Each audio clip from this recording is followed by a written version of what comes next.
So the fourth one is, if my act is such that it is imminently very dangerous, plus I have the knowledge that in all probability my act will definitely cause death of someone, and without any lawful excuse I go ahead and commit the act.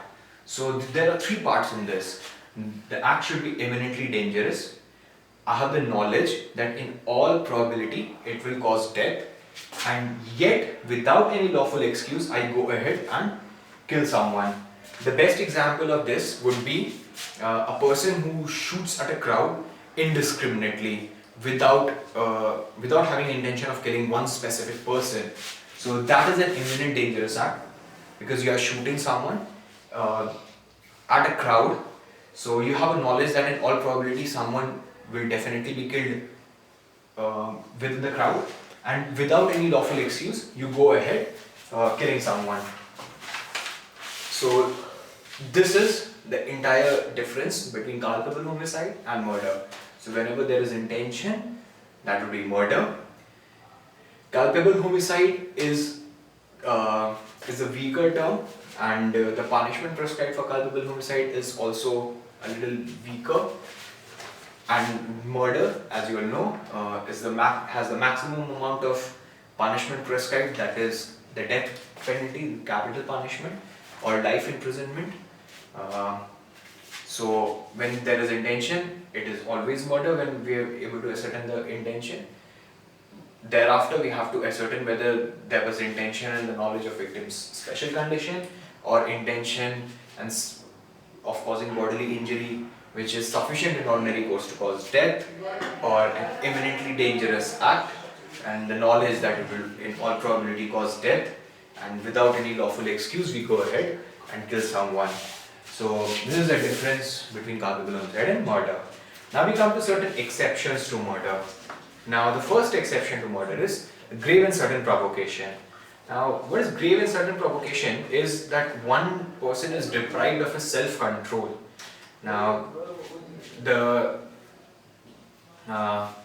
catch here is that it should not be voluntarily sought by the offender himself, or the provocation is not given when in the lawful exercise of the power by a public servant in doing his act. And grave and sudden provocation usually is a question of fact always, because on the basis of fact it has to be ascertained.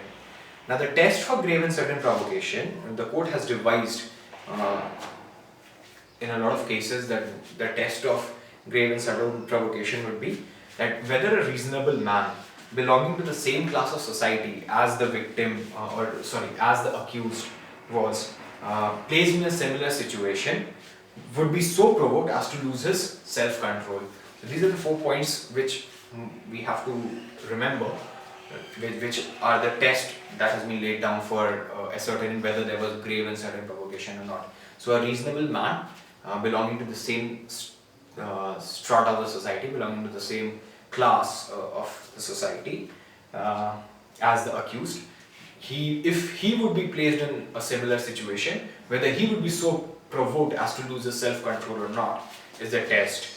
So if one kills another person under grave and sudden provocation and it has been established, then his act would not be murder but would fall under culpable homicide, which reduces his punishment. Second is that when a person in good faith exceeds his right to private defense without any intention of doing more harm than is necessary. Private defense was one of the general exceptions which we discussed in the first module. There we discussed that we have a right to cause death as well in certain offences, like when we apprehend that we might be killed or we might suffer from grievous hurt, or rape or unnatural lust, offences like that. So if in good faith I exceed my right of private defense without any intention of doing more harm than is necessary, then again I would be liable for culpable homicide but not for murder. The third is when public servant exceeds his power given by law and causes death. It has to be though in good faith only. So that would again be culpable homicide, not murder.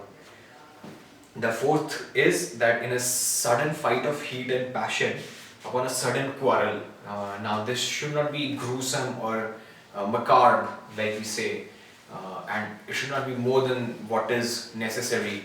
So this is again one of the exceptions which puts a person under the ambit of culpable homicide and not murder.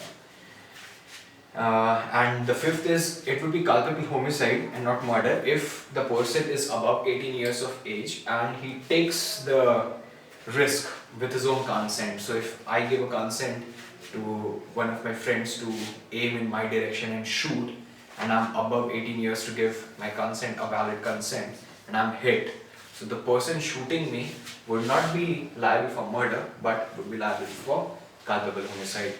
So this is what is the entire portion of culpable homicide and murder. Now we will move to dowry death.